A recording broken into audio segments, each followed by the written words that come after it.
You're listening to an Anazao Ministries podcast. How is our current thoughts on aliens in space different from what the ancient Near Eastern culture thought about the heavens? Hey guys, this is Systematic Geekology. We are the Priest of the Geeks, coming at you from the Every Tribe, Denomination, and Tongue Convention, being held at Pastor Will's Church, Holy Trinity Lutheran Church in Chapel Hill. Super excited to be here, having a great time here with some cool guys. We're going to reintroduce everybody for anyone who forgot who is here or isn't watching a video and is like, "What? Who are these voices?" I'll just introduce everyone. So I'm here, great. Will Rose, pastor of this church, of the hosts of Systematic Geekology. Mm-hmm. We have Christian Ashley. Well, I know he's here. Why am I looking that hard? Christian Ashley. All the way down there. Way out there in the audience. Everybody out there. Of Systematic Geekology, as well as the host of the Let Nothing Move You podcast. It's gotten a lot better. Who is also a part of the same podcast network. If you don't know, Systematic Geekology, part of the Anazao Ministries podcast network, as well as all these other shows I'm going to mention. TJ, Tiberius Swan Blackwell, host also of Systematic Geekology and the Whole Church podcast. You have me, Joshua Knoll. I do co-host Whole Church podcast, help TJ out with that project. And then I run the Dummy for Theology podcast, where I talk about theological problems with no real answers. And we are joined by one of my favorite human beings. Someone who who was one of the hosts of Systematic Geekology, who I keep dragging into more projects with us. Well, you're here right now. We're talking about aliens. And he's one of the hosts he is the only host of my seminary life. I keep saying one of the hosts, and I keep pitching to him. I'm like, I'm going to go to seminary. I could be a host. At least you said host. When Brandon and I did that Dark Jar Jar episode, I kept trying to say owner. Yeah. Owner. Owner and operator. It's because of the how we have the document set up for our network. We have agreements and things we all want to agree about, and we have bylaws sort of, and it's of course the owners get votes. So we just had this long discussion about that before he did the podcast, and he's like, the owner of the host of I have to go back to normal people language. We should have did the video for that and see the panic on that face. Yeah. It was for a brief moment I was like, relax. We're gonna get through. Even if you said owner, I don't think it would have been that big of a deal. I think I would just want to let it go. I mean, now that everything's on Captivate, you guys do have your stuff trademarked, so you are technically the owner of that now. Boom. Cool. Yeah. Well, guys, we've been geeking out on all kinds of things, including we played Killer Bunnies together. Finally, one of the games that Christian actually showed me, with some other people. And TJ and I have played for over a decade. We had this long rival. We finally got to do the ultimate rematch. The winner was going to get to slap the loser if it was one of us, but it wasn't. Will, on his first time ever, won Killer Bunnies and the quest for the magical carrot. How's it feel, Will? Many such cases. Yeah, just for our audience and those listening in, we didn't actually kill bunnies. If we, I sure we did. played a game called Killer Bunnies, and I think there was a collaboration and a teamwork between TJ and Joshua that we didn't know, like a side agreement. And I didn't know what was happening because I was just learning the game, but I watched it ensue, and those things happen in life. So it helps me cope with the world better, watching how you guys play board games. So I think that's what board games are all about. Help you cope with life, winning and losing and collaborating and anger and all our laments. Yep. Brandon's been doing devotions here at the convention. Yep. Not live, just kind of an intimate thing between those who actually showed up. Maybe you guys should do it next time. That was a little biting. Yeah. That was a little biting. Actually showed up. Jeez. Hey. I didn't mean it like that. Then once I said it, I was like, well, you guys should do it. I was like, okay. But no, if we do more of these in the future, hopefully we'll have more things like that. So do come. It's fun. I think it was probably really shocking for everyone. We made this bet about just really competitive thing of who's going to win. And for some reason, the Church Unity guys immediately started collaborating. That was really weird. How about that? Yeah. Who would have expected that? Anyway, yeah, let's jump into today's episode. I came up with the topic. Yeah. So I'm going to kick this off, and then Will's going to take the lead on this one. As someone who studied world religions a lot in college, like that was going to be one of my degrees that, I changed degrees a lot. I was one of those guys.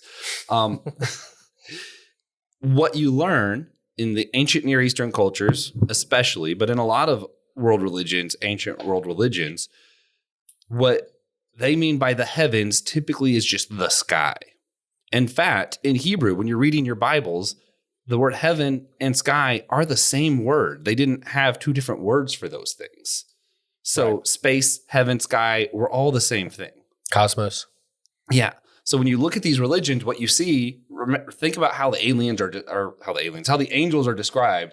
There's these beings up there somewhere in the stars with 6 arms, all these eyes, wings, can throw you around and murder you, and all kinds of different aliens, weird creatures.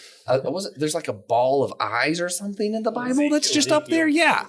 It's just up there in the sky somewhere. When you go to like the Hindu cultures, you have gods with multiple genders. You have gods with like 7 arms, some that just look like an elephant for some reason. Maybe there was a rocket raccoon, who knows? And you have all kinds of different things throughout these different religions. What now, when we study it and we think about it, because we use the word heaven, we think of this other dimension or this other place where they're all at. But originally, they were thinking of these creatures up in the stars. So my question was, and this we could start this off and ask everybody, how does this compare to how we talk about aliens now? Are the creatures we think of in the stars today in our fiction writings? Yeah. So we did, what if aliens actually showed up an episode back in Systematic Geekology. You can go back and look at that, the part 1. So this is kind of part 2 of like, what if aliens? How would the world react? How would humans react? What would be the impact if we made contact with aliens? And, we have these shows on TV, Ancient Aliens, all that stuff, where they're talking about like, were these creatures that the Bible was describing in their prophetic books or visions, are they actually aliens that showed up with UFOs? I'm not in that camp, because I think these particular prophets and human beings and are smart people that could differentiate between like a religious experience with the divine and if a UFO showed up. Sure, it'd freak them out, just like it would freak us out if they landed. But when it comes to sci-fi, when it comes to thinking of our cosmos, and we now know how big our cosmos is with the James Webb Telescope and others, in terms of the mere stats and the numbers of how many planets and stars we now know. Like you said, the ancient religions only saw our world, and kind of their cosmology was just beyond up into the heavens, the stars. They had a whole different kind of cosmology, thinking perhaps only one's around. But now we know the universe is a very big space that could contain astrobiology or intelligent beings or conscious beings. And so, all right, if we make contact, what would that look like? And so Joshua is bringing in some biblical, ancient religions, understanding of the heavens, along with kind of how we see this today. And so, Christian. I had something to say already. Yeah. This is going to be fun. Yeah. This is fun. So this is part 2, because you can't do just aliens part 1. Like, this is an ongoing conversation, and it's a series. It will probably do 10 episodes of this. So yeah. So I'm going to start off. Yeah, I'm going to start off with making fun of Joshua again, because you, dear listener, will actually get the definition of the term A&E. The rest of us, however, did not get that before we got here. So I, trying to be dutiful, started looking up the A&E. Is that some branch of the Nazarenes or the Nestorians or what have you that believe in some different view of the heavens and aliens? And like, well, let me research it. And I found Bumpkus, and I'm wondering, like, what am I researching the wrong thing? And of course I am, because I'm searching for a premise that doesn't exist. That's right. Thanks for that, buddy. Yeah. Acronyms. Unexplained Acronyms is a great podcast. Not on your show. This is Will's show right now. Yeah. So on the actual topic, after I'm done with my rant, I always find it fascinating. I mean, because I'm a big guy on ufology. And I've read The Chariots of the Gods. Yeah. It's your old Eric von Daniken take on how ancient astronauts, which is one of the terms he used there Okay. to describe these different cultures, have had the ability to create the Nazca lines or the pyramids and what have you, that they couldn't have possibly done it themselves. Right. You know, Maybe just humans are smart. Yeah, only aliens could have been able to do that. Right, And right, you right. get into Ezekiel and the like as well, Mhm. and books like that, and it completely misses the point. Which he obviously has an agenda, and I do enjoy the book. It's just not. Yeah. It's just not biblical in any way, shape, or form. Now, as far as aliens is concerned, like, yeah, sure. I mean, having listened to the first episode that we did, Mhm. like, I think God is way too creative to stop with just us. I mean, sure, it would make us more special if that was it. But in this grand cosmos that he's created, we're it. I don't see that. So, one of the problems with a couple of these things that have been said already, it's pretty easy to get a shovel and dig a straight line for a long time. I feel like people don't think about that part of the Nazca lines very much. It's just not that hard. It's a big shape. It's a big He doesn't Nazca know what the lines. Nazca lines are. You're the one who. You never watched Yu-Gi-Oh! 5Ds? No. I've never watched It was- Yu-Gi-Oh! That's like 5 It's like a big part of like the first half of that show and the last half. So the whole show. Yeah. But But really, one of the problems I've always had with the angels being aliens is that it's just so unlikely, nearly impossible for the conditions to arise for a species to develop 1,000 eyes or 6 sets of wings. Yeah. We have insects though, so some of them do have 6 sets of wings. Yeah. Yeah. That could be conscious. But they're also not, human sized or larger. But I've always had a problem with that because that's just not feasible. The most eyes anything has on Earth is 8 or 10. You count wolf spiders, way too. which is a lot. But like the most reasonable number of eyes is like 2.5. Like some lizards have a third eye on the back of their head. That's kind of cool. Yeah. I want that. Yeah. It can only see light, Evolution It's needs to like- step up its game. shadows. But yeah, so I've never liked that. But it's also it was a lot harder to get a depiction of an alien back in the day because it was just word of mouth, no pictures, which we can never get pictures anyway. For some reason that's so odd, isn't it? You just kind of you see it. military and then- footage. yeah. Go ahead. Yeah, you go to the chisel man and you're like, "Hey, you have to put this in the rock. I saw this." And now you just pull up Chat GPT and you're like, "Alien," Right. and then it gives you one. Yeah.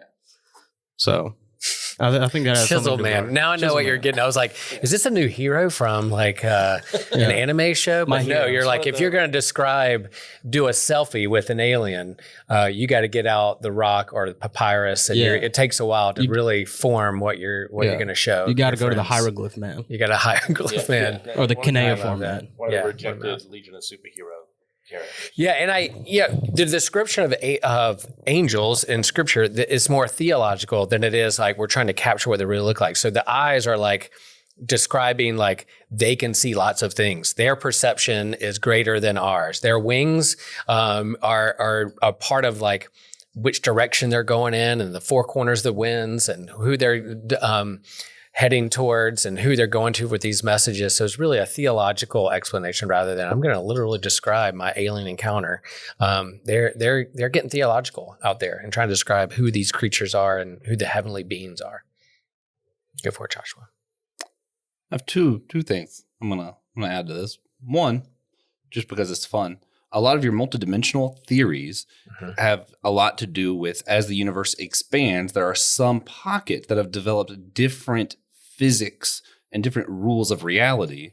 So it's possible in some of those little multidimensional pockets that something that completely couldn't exist here could exist there with eyes or whatever weird stuff. True. But also, yeah, that still seems absurd. I think the literature of ancient times, a lot of the stuff was just written very differently. So I have a lot of problems with people taking religious history so literal. they were not attempting to write factual things the same way we do. Right. Their literature wasn't based around, this is why, like, part of why I love hermeneutics, biblical literature, and studying like world religions is just this. It was a whole different thing. When we write a story, it has to be consistent. It all has to be the same. They didn't care about that. When we write history, it has to be factual. That's not why they wrote history. They weren't writing it so we knew exactly what would happen. When they write about angels, it wasn't so that we would know what the creatures were like. For like, even if we're taking just the angel part and ignoring the alien part, like, it just didn't make sense. This being has, 6 wings? 2 of them are exclusively used to cover their feet. 2 of them are exclusively used to cover their face, so they don't know where they're flying the rest of the time. What? Why? And their private parts. There's part of that, like, too. okay. Like, they had 6, all the wings. They wanted not their feet or their head, but even the middle of their body. They're Like a built-in downy pillow for clothes. right. They're not used for flying. None of the 6 wings are used for flying. Yeah, like that's just not That's realistic. a completely separate machination. Yeah, they just levitate. They don't need the wings. That's just for aesthetics. No, yeah, that's why I'm just like, okay, so that's not what the literature is about. So I'm going to take it back to the original question with that, though. Okay. Because that's not what most of our sci-fi is about. Guardians of the Galaxy isn't trying to get me to think, oh, there really is some raccoon out there flying around. It's more of a, what does Rocket represent as this creature in space who's been experimented on as part of this overarching narrative we hear a lot about in Guardians 3, I'm not going to get into, of like, what does the perfect creation look like? Why are we doing these experiments on animals? Like, I think our sci-fi creatures, much like our early religious creatures that we're talking about, are trying to tell a deeper story or a deeper point rather than saying this is actually what aliens look like. Right.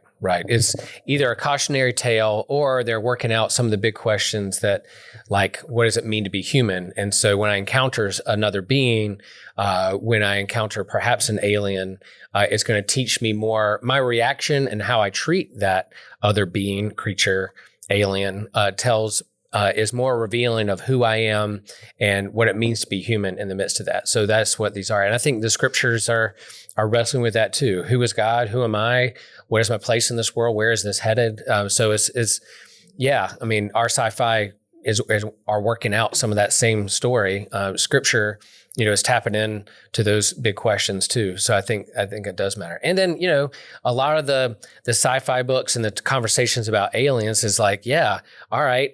Some of the theology books is like, all right, like, what would happen if we encounter an alien from another planet? Well, you know what? We also have aliens in our world. Like, what if we bump into someone from another country? We consider them an alien or an immigrant or a refugee. So how do I treat the other is a big part of that question. And it goes right to our sci-fi that hopefully can teach us in a way to how we treat one another and our neighbor who are perhaps from a different land or tribe or religion. So how do we treat the alien or the other is a big part of that question. I'm just disappointed I haven't met another alien from Earth with that many eyes yet. We start studying the oceans, we get deeper and deeper and deeper. Those anglerfish are weird. Those anglerfish are weird. Oh my goodness! Have you ever seen a hagfish? They look like an alien. Or a blobfish? What was the first one you said? Hagfish? What's that? Ugly. I want one. Really ugly. It won't last long up here. No. Or like a dragonfish. They look like the xenomorphs. Yeah. They look just like xenomorphs. They even have like the little vestigial mouth, parietal mouth. Yeah. Projecting like. Yeah. It's wild. It's insane. And those were discovered after Alien was created, by the way. Just a really weird coincidence. That is cool. Love that. Those books are old. But unfortunately, so much of our, especially early, like alien sci-fi is based around, killing the aliens. Right. They do not come peacefully. Are they bunnies? They're not bunnies. Nope. Alien bunnies. But I feel like, especially back then, people were like, they were conditioning us to be afraid of the unknown, which has always been the case. So the reinforcement really doesn't help and right makes me think that if aliens do come, it won't go well. Yeah, and I think Steven Spielberg, like for the longest time, said when I portray aliens, I'm not going to portray them as like violent or like conquering. I'm going to portray them in a way that perhaps they're intelligent or more evolved or more they're more evolved species that isn't here to conquer and destroy, but perhaps to enlighten and to build up and to strengthen. So I think that was a big part of like how he wanted to portray aliens too. But yeah, that fear of the other. What is beyond us? What could happen? And there have been some scientists as of late who said, yeah, if we encounter aliens, we probably should be nervous because they're probably not here to like make friends. But you could also speculate, but the prime directive, maybe they're waiting for us to get to a certain point where we can handle the news. We talked about in the last episode that about aliens, about these kind of footage that the military is putting out there, the Navy's putting out there of what these beings could be and why are they showing up now, is a distraction to force us to not think of like global pandemics and geopolitics and the demise of humankind pointing in a different direction. I think those are good questions to have too, but we've always wondered, what does the other look like and how are they going to treat us when they come our way? And hopefully they won't, act like us when we encounter other people in other lands to conquer or manipulate or to exploit. So that's a big part. Christian, you look like you're hard at work here. You got a thought. Yes. You got something going on. But I'm like, I wouldn't dare step in right now. I know. And I also want to get Brandon. I want to get the seminarians' take on this too. Yeah, I was trying to find, because I'm bringing up the space trilogy, but I cannot for the life of me remember one of the things that inspired Lewis. Yeah, bringing up this whole idea of the other of aliens attacking or humans. Actually, one of the books or short stories he had read was about humans colonizing another planet, taking over because the poor savages over there they needed humans to take charge. And one of Lewis's main themes is that humans are such screw ups that across the entire solar system in the space trilogy, we're the only planet that fell into darkness. Yeah, we're the only planet that committed the original sin. Right. Yeah, so we're the morons, we're the losers. and if we encounter others, excuse me, that perhaps we're the snake that is tempting others to turn a different direction, to turn away from God, that kind of thing. Sorry. Yeah. And that space trilogy is really fun for this conversation because each planet has their own angel. We just got Lucifer for some reason. Go Earth. Yeah. Wrinkle in Time plays with that as well. Yeah. Yep. I wanted to bring up one, which is fun. I'm probably going to talk about this later on in June or July. You guys should check this out. But we're going to do an episode on our favorite sci-fi video games. StarCraft, the StarCraft series. Awesome series. One thing I really like about it, even though it's all just fighting each other, so it's not like a cool. Well, I guess there is a cool story, but I don't care about that part. I care about the fighting. Honestly, it's more exciting. Yeah, I mean, it's like Warcraft or Age of Empire, like one of those games where like you kind of build your society and you're trying to take over the other people at the same time. So there's 3 main races. You have the Terrans, Zerg, and Protoss. There's other ones, but I don't know if I'm saying them right or not either. But The Terrans are basically us. We are the in-between. The Zerg are these like bug-like creatures. They build extremely fast. They're not as powerful as the others. They don't have the same intelligence or any of that, but they build so fast they can swarm you. I love beating them. That's like my go-to. I'm just going to create all of my enemies, all of your enemies as quickly as possible and just swarm you before you can build anything. That's my whole goal. The Protoss, they are the other side of humanity. They're both more religious and more, technologically advanced. They're like everything takes a lot longer to build, but when they build it, you're gone. So I like this idea of, and I think it's probably even more probable if we run into other cultures where some of them we're going to be more advanced than. Some of them are going to be more advanced than us. A lot of them probably have advantages and disadvantages that we don't have. And I just think that that's a lot more realistic of what we're going to end up having. Yeah. Also, it's a good balancing mechanism in the game. A good sci-fi book as well, one of the top of all time, is Ender's Game. Plays around with that too. Like, what are you actually fighting? Is it a hive mind? Is it more insect-like? I mean, insect-like, and then we look at our oceans, we look at like the octopus, how smart that is. What if that creature is and perhaps has its own way of thinking or culture? What if there are other planets out there who are just can't leave their planet because they're tied to the water on the planet? They may be octopus on other planets may be teaching algebra to each other in the depth of the sea, and we don't know they are because they're just on another planet. But to speculate what they could look like or be, I think is just a fun exercise into thinking about the larger story of the universe and who we are. It's just fun to think about. It can be scary, but also enlightening as well. Yeah, the thing with octopuses is that one of the reasons scientists believe that they're not able to gain sapience like we have is because they just live so short. The lifespan is so short. But I actually was going to talk because I remembered by researching, it's actually 3 authors that Lewis was speaking against. One, of course, was H.G. Wells for War of the Worlds. And that was what TJ was alluding to. Yes. And then there's J.B.S. Haldane, which he actually uses some of his arguments for Weston's philosophy in the books of how some of the things he said are like word for word what Haldane said. And the last is the last and first of men, which is written. Oh, of course, I put the wrong thing up here. That's written by Olaf Stapledon, and that's the colonization of Mars. That, of course, we as humans, we should be the ones, in charge of all that mess. Accurate. Brandino. We're getting it down to me. Yep. Every time Josh gets in. We've been talking. Yeah. So my question is coming out, like, I think talking to the seminarian, we're all lifelong seminarians. We're all lifelong learners and growing and learning. Like, in terms of your studies, I think our congregations or parishes that we're shepherding, they're encountering science and science fiction, watching the same movies we are, geeking out on these things and speculation. They're seeing the same footage from CNN about, the military footage of things flying. I mean, in seminary these days, are they talking about like, all right, how are you going to prepare and help your congregation if we make contact? Or have you thought about these things? Like, how are you going to shepherd? Like, one thing, if a global pandemic breaks out and you got to shepherd your people and keep them healthy. Another thing, if there's a war, but what if?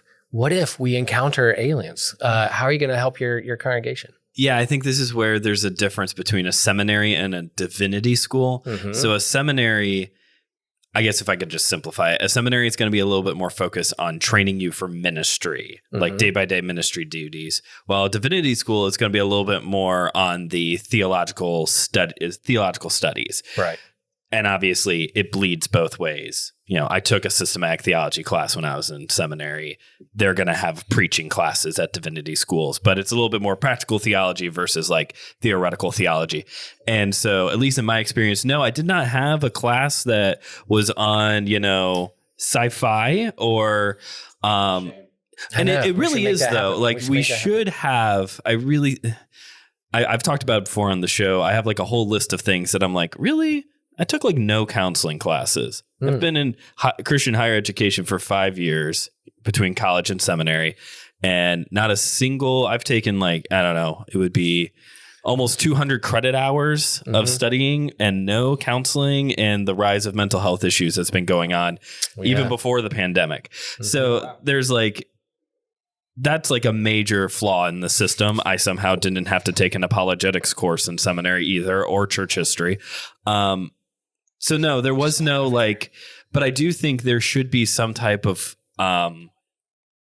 maybe more like a theories of creation, not just here is the creation narrative, here is the 6-day but we're going to go into in depth all the different views on creation narratives. I can't imagine that. I mean, I would hope that here pretty soon we're going to start getting into more of like theology of AI, because that's another one.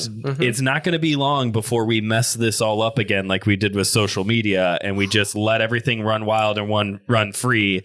And then, maybe 10 years later, we should start adding in checks and balances because if you want Terminators, this is how you get Terminators. It's just letting the AI stuff run wild and run free. Yeah. When it comes to like sci-fi and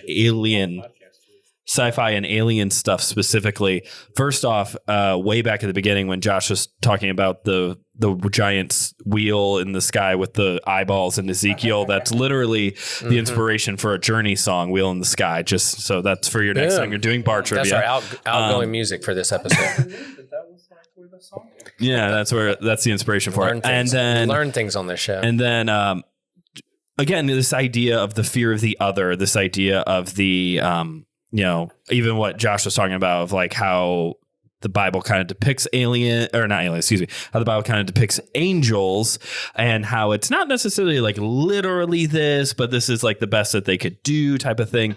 One thing I am considering to do doctoral research on in the distant future is on Lovecraftian horror, particularly this idea of his, cosmic indifference is his like philosophical framework of the universe doesn't care about you. Nothing. It's very nihilistic. It's compared a lot to nihilism, but the universe doesn't care about you. And the gods that come up in the Cthulhu mythos are actually more space deities. It's kind of this almost like original form of what are they? The Eternals, the Inhumans, the Celestials. Yeah. In Marvel, this idea of like they're aliens, but they have divine ability. They're greater than us, and they don't care. Is kind of this idea of this indifference, and obviously the horror element of like we're just mere humans, and it's oftentimes the characters develop into madness is what that's like his go-to thing. But what's interesting is that when you get into because the other big thing about Lovecraftian research right now is the fact that he was a flaming racist and a very bad person. Again, fear of the other. That's exactly. This is what it was. Like this is what it was. Is that Lovecraft was taking these views that he had of real life. He really thought that Western culture was dying, and that was a big deal to him. And it was the fear of the unknown of minorities that then influence these writings of the unknown, the outside, the not white Western way coming in and destroying everything. And so to piggyback off of the H.G. Wells thing from earlier of, this has really influenced a lot of people's ideas of like, if it's not me, it's bad. Right. And, I'm so glad that like hundreds of years later, we've progressed beyond that of the fear of the other. And we're not scared of minorities or those who are marginalized that are going to come and take over our world. And that's what Matt Ruff was trying to do with Lovecraft Country. Right. Exactly. Trying to recapture like magic has always been ours with the African-American community. I think you said a couple things I want to highlight real fast is one, I think you're right. As in terms of preparing you to shepherd a community of faith, there's so many things you need to learn. You need to learn theology, Bible, history, but there's counseling, shepherding. You're not going to become a licensed therapist. You can go to school for that and then set up a practice. But how do you take care of people, walk with people, pastoral care? Part of that pastoral care and walking with it is how do you react to the shifting curveballs that the world throws at you, whether it's a war or immigration or a hurricane barreling down and people are displaced or a pandemic. But I think also technology and how we react to that, AI, other things, is another way to help your people walk through this. And think about that. A good resource out there that I hope can be perhaps a part of this network is Joshua K. Smith, who's written a book called Robot Theology. We interviewed him a while back too. He has a podcast. He's great on Twitter. He is very much, when people sound the alarm and try to scare people about AI, he's like, let's think about this first. It's not all bad. It's how you use it. It's the stewardship of this technology rather than like the world's going to end. And I love that approach.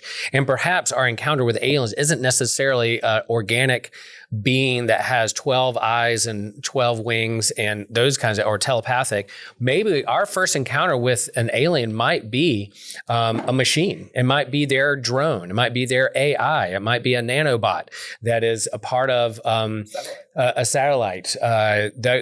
Think of what we're doing out in the universe. We're sending out the James Webb. We're sending out other unmanned ships out, unhuman ships out into the universe. And there might be another species that encounter that first. And they're like, whoa, we're not alone. We just encountered this satellite that humans hurled out into space. And that may happen to us too.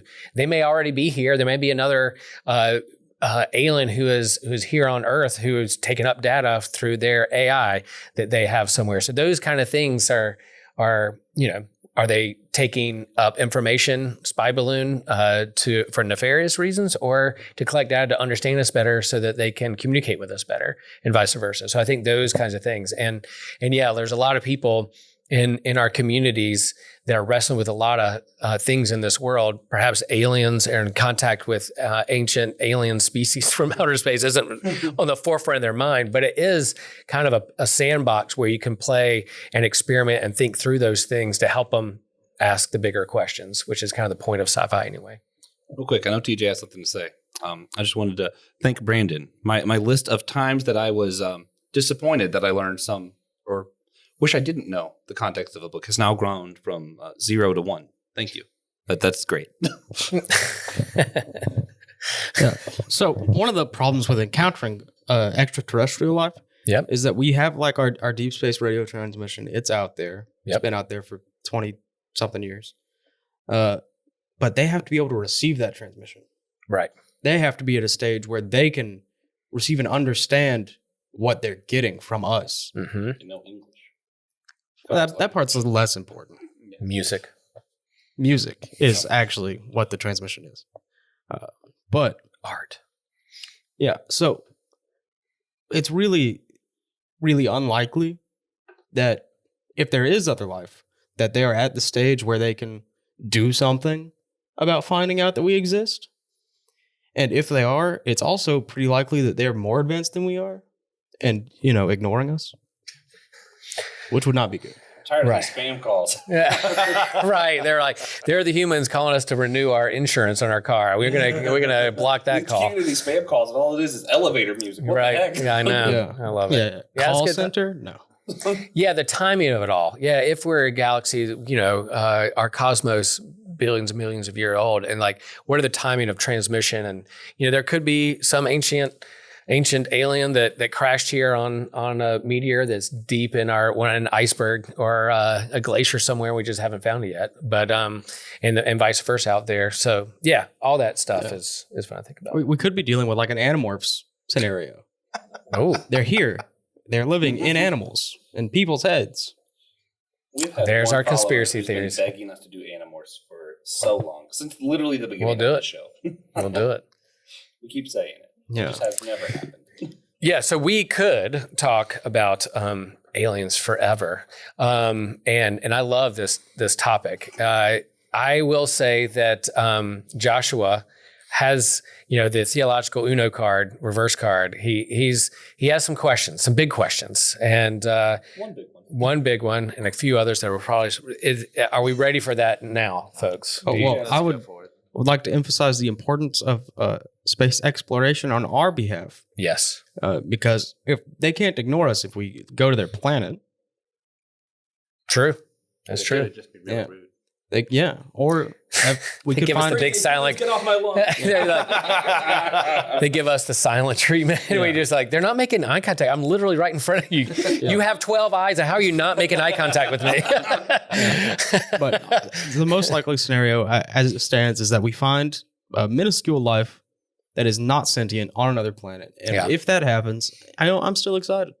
Yeah, astrobiology, good stuff. A few There's million been years other theologians and philosophers who have written books about that too, not just astrophysicists and astrobiologists. There's other things too. Yeah, I'm like half convinced that there's a fully fledged society of space whales that aren't actually space whales. They live under the ice caps of Europa. Cool. They're fully sentient. They just they don't have hands yet. This is a serious belief. That's good. Possible. You can see these in my favorite documentaries, Chris Claremont's X-Men, and of course Star Wars Rebels. Yeah, Star Wars Rebels seasons 3 They and 4. play around with that. Our sci-fi does that. Yeah, essentially the same thing. But sea life on Europa, that's Also, real. Treasure Planet. There's waves, probably surf too. Very real. Yeah, I'm gonna surf on another planet. That'd be fun. The physics, gravitational pull is different. So in terms of what I can do on a surfboard or not on another planet with waves and oceans, Very small gravity on Europa. Okay. So big air. I can do big air. one of my small questions was actually just exclusively for TJ about what he was just talking about. So I'm gonna start with that. Okay. TJ, as the one of us who has studied biology the most and spent the longest time wanting to go to space out of all of us, I think, maybe other than Will. Because I know for a while, that was like one of your goals, right? It was like to cultivate stuff on other planets. Do you think it would be more likely or less likely that we would find plant life before animal life on other planets? It's definitely more likely because it's easier for plant life to live. Makes sense. Yeah. What plants would you expect us to find? No. Probably grasses. Grasses are what we got first. Grasses and ferns. Okay. Which, everyone thinks trees are super old. Trees are younger than sharks. Dang. Sharks How have old is existed grass? longer than. What kind of answer do you want? Real answer. What do you mean Not a church real? answer, like a real answer. It's been a few hundred million years.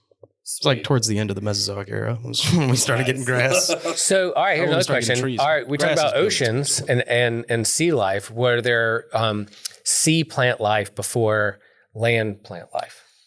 Like I'm talking algae, Yeah. seaweed, reefs, those kinds of things. Well, if you adhere to like the evolution viewpoint, then yeah, absolutely. Okay. Yeah. Yeah, that's fun. I don't know if anybody else thought about this, but like this is like for certain. There has definitely been other episodes, but this is like the one time for certain TJ is absolutely the most qualified to talk about this. Yeah. And I've asked a question. We in our congregation we have some professors of evolutionary biology at UNC, and they go out and study life and think about that, and they think about on other planets too. Like, and I've asked them a number of times, like, all right, if a meteor never hit Earth and the dinosaurs were still around, would there be like a Velocipaster, Great movie. or a professor of geography and geometry and teaching math to their like other reptile conscience, in terms of evolution of the brain and consciousness, all those things. If they were not wiped out, would they evolve for smart? It's like that's all speculation. So, but it's other planets in terms of how they evolve and how they grow. That's gravitational pull, the physics, the chemistry, all that stuff comes into play. It's a mixed bag because lots of life did survive. Sharks didn't change at all. Crocodiles just really, everything got smaller pretty much. Whales, pinnipeds, and whales basically evolved from cousins. They were the same animal, except pinnipeds turned their feet, their leg bones into flippers, and Sweet. whales just kind of got rid of them. Right. Whales just got rid of theirs. If you see a whale X-ray, they still have vestigial leg bones that they use for nothing, Man. like our tailbone. And so keep a lookout for an episode soon about Meg 2, about the that's coming out, the sequel to the first one. So yeah, speculation of whether the megalodon survived or not. Yeah, we'll speculate that on Aliens Part 3. I can cover that extensively now. They did. They did not. It's really not possible. So when I go surfing, I just worry about like bull sharks and great whites, not tiger a Meg. sharks, too. And tiger shark. Yeah. Big Not on the risk. East Coast. Tiger sharks aren't on the East Coast, I don't think. Sand tiger sharks. Sand tiger sharks. Yeah, gums. the They little- call it gums. Yeah. Instead of jaws, they call them gums. Yeah. Gotcha. That was some great sound effects. Okay, the next smaller question. Okay. So a lot of for some reason, there's been different times in church history where we argued about stupid stuff. We still do, but one of the things that I always just thought was a funny argument was this of, if they're aliens, that disproves God because it doesn't say he made aliens. It does say he filled the expanse and that he filled the air, the sky, which is the same word for heavens, which would be space to them. Yes. This is the easy question to any of you guys who know Hebrew better than I. Christian just took Hebrew syntax. He would love to talk about Could this. you read it straight from the Hebrew Bible Is for us? is I it may possible that remember it the actually alphabet. was hinted at Exactly. that God created things in the heavens? Sorry, what was that? Is it possible from a literal reading that it actually is hinting that God maybe made life on most other definitely. planets? Good. Yeah. Good. And then we I think we shared this in the last episode too. For God so loved the world, the Greek word for world is cosmos. For God so loved the cosmos. And it means all created things, not necessarily our planet. They thought our planet was the only created thing, of course, with moon and sun and stars at that time. They didn't have a James Webb telescope. But in terms of if you really want to get into the word cosmos, it means all created things. So for God so loved the whole cosmos. And so, there are some, in terms of the incarnation, Jesus, what we understand about Christology, that comes into play. And I think that's mainly, doesn't disprove like a creator or God, but it does put a little bit of pressure on this kind of the God as Trinity, God becoming incarnate in the person of Jesus, and that kind of theology, and help us think about that. So I do think that it will push us and challenge us to think of those things. But we've been pushed before. We've discovered other lands, other people. The Earth is round. The Earth is round. Our place in the universe, is the sun the center? We're the center. What is the center of the universe? We've been discoveries of physics and quantum physics have challenged us in terms of how we understand the world. None of that's like disprove God. Has challenged us to rethink how we see our theology and our cosmology, but God hasn't gone anywhere. Belief in God or asking the big questions around who am I? Does it matter? Do I matter? Is there something? Does my matter? And is there someone behind all this are still going to be there? And if we encounter other aliens, it'll challenge us on some of our ways we view or even our Christology, but perhaps we bump into them and they have art and music and a spirituality and understanding a creator behind the universe. That's even some of, is it Davies that we talked about? The Great Silence or the Mystery of Silence. Oh man, I love that book. I'm forgetting that. Davies, The Silence, The Great Silence. The Eerie Silence. Fantastic book. He's not necessarily religious, but he talks about why is it so quiet out there and talks about those theories. And I think, how we, and his big question was like, first thing he wants to know when he encounters an alien species, extraterrestrial, is do you have music and art and do you have religion? Yeah. Those are like the big questions he wants to know what the experience. I think we talked about some of those things that might make it silent out there in the first episode. Yeah, but I want to cover it again briefly. Great filter event happens everywhere life's developing. You either make it through it or you don't. Mm-hmm. And we made it through it, hopefully. USA. Oh man, the great filter could be the great filter was September 11th, 2001. Yeah, right. The great filter was the K event that killed the dinosaurs. Oh man. Yeah. So we're post our great filter event, hopefully. But I don't know, man. The actual reason I took this microphone was to say best case scenario is we find out that they have the Bible, but like just the Bible in their language. Mm. That would be pretty funny. Yeah, that'd be great. Yeah. So convenient. Yeah. Or they have a whole different take on like the Gospel of John. They're like, we have a commentary. They have the Bible. They just different. translate everything completely different. Yeah. And then we get into like, Revelation. oh man. Yeah. Okay. Well, can I do? I have thoughts on that, but that's another episode. Yeah, that's for part 3 of Okay. What If We Meet Aliens. What And would their remember, sacred only the text first be? 3 is going to be good. Just like any Part good 3, series, Alien, the first 3 are great. sacred text. The last 8 are terrible. Hopefully, it's better than Alien 3. Alien 3 was good. Oh. Alien Resurrection. Alien versus Predator and Alien versus Predator Requiem. Did you do sacrifices? There's a xenomorph on my shirt. the big question I thought of way earlier, because you guys were talking about aliens on Earth and the stranger. This is a big And question. it ties back, and it ties back to the earlier thing. We're talking about how the ancient religious people thought of the heavens and what we think of sci-fi now. Ooh, full circle. So I thought of, there's this fun story in the Bible of Sodom and Gomorrah that people misinterpret to be about Fun story. same-sex stuff, which it's not.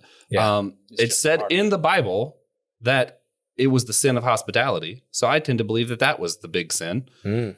They beat And- an angel to death with a rock. Well, they were going to. Yeah. Like well, Dwayne Johnson? They think they Dwayne came, Johnson? the angels Like that came joke. to this town to basically scope it out for God, let them know, are these people okay? Or are they just complete sinners like we think?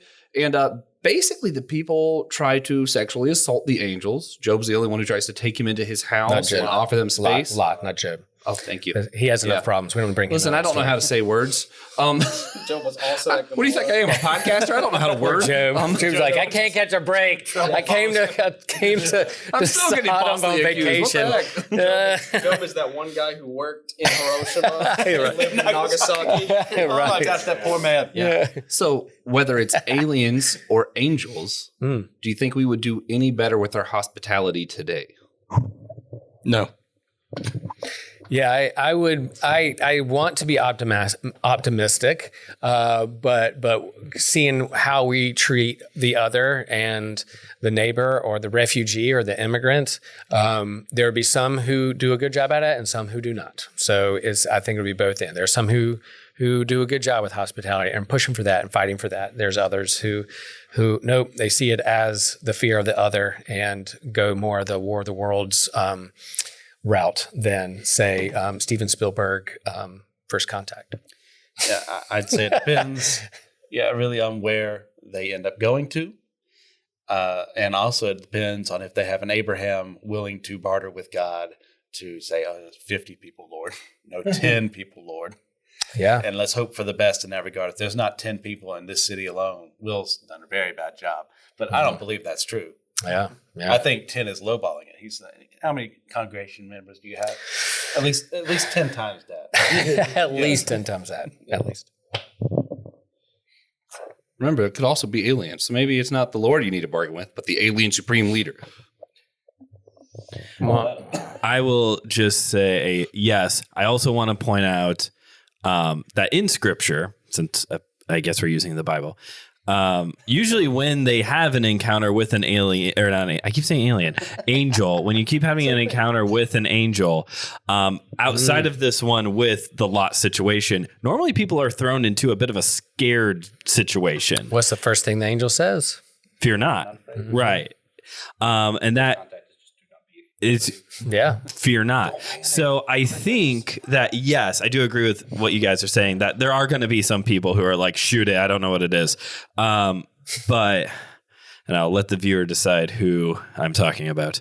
But I also think there will be some people who go the complete opposite direction of what we see often in Scripture, of like, they begin worshiping the angel because there is something otherworldly, I guess we can use that phrase, about angels that still did produce some type of fear and trembling in us mere mortals. As we talked about yesterday in devotions, we're created a little lower than the heavenly beings. There's something greater, different, however you want to spin it, still about them that I think could cause some panic in the other direction of like, well, here are our gods. We shall start worshiping them.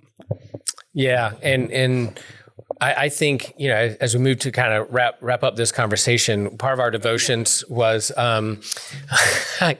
Joshua, reverse card. No, that we studied and looked at Psalm 8, and it's a psalm that we've used in our work with faith and science because it does capture like the gazing towards the heavens and asking the big questions and reflecting on what are the human's place in the universe and how our relationships with God and the other are all entangled with one another. And so that's as we're reflecting on aliens and the other and God, Psalm 8 is a good reflective prayer, poem, hymn to really divert and help you think through some of these questions and soften your heart with it. So yeah, I applaud that. That's good stuff.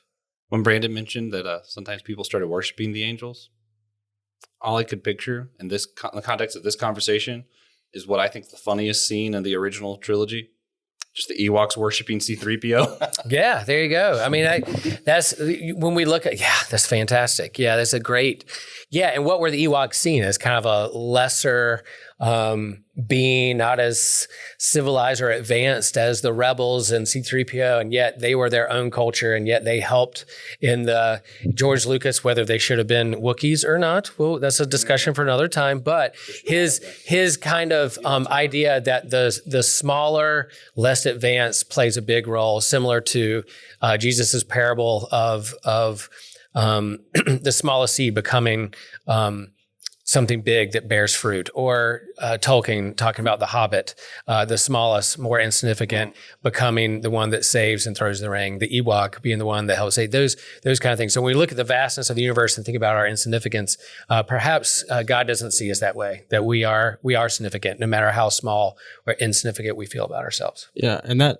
the be not afraid is what the world's most racist man was kind of getting at. Like if we see Lovecraft, if we see something that we just cannot comprehend, it will drive us insane. Right. Like people will be afraid if they don't at least look like us. Yep. which is not very likely. Yeah, look how Jesus relates to the small and the marginalized and the alien and the other, and then let's reflect on that, and then reflect on how when the angels encounter a human being and have a message that they say, "Do not be afraid." Perhaps that should be our posture as well as we relate with the other and the alien, whether they're in our midst now or from another planet. I'm just thinking, Hitchhiker's Guide to the Galaxy. Yeah. What's on the guide in the back? Big red letters, because we need to be reminded, because we're going to see some scary, weird stuff out there. Don't panic. I love it. Don't panic. I want to answer my own question, though, because I didn't get a chance. Okay. I do think we would do better, actually. Okay. I think we would still be awful, but better. I kind of think that there is a moral bent to the universe. I don't think that if they landed in America, I probably won't be sexually assaulted. I think they'd probably get locked up and we would try to find ways to deport them, but I don't think they'd get assaulted. Or experiment on them. So that's slightly different. The experimentation part is definitely happening. Yeah. That's hopefully they consent, but if they don't, it's going to happen either way. Right. Because that would advance our understanding of biology so much. Angels were An absurd amount.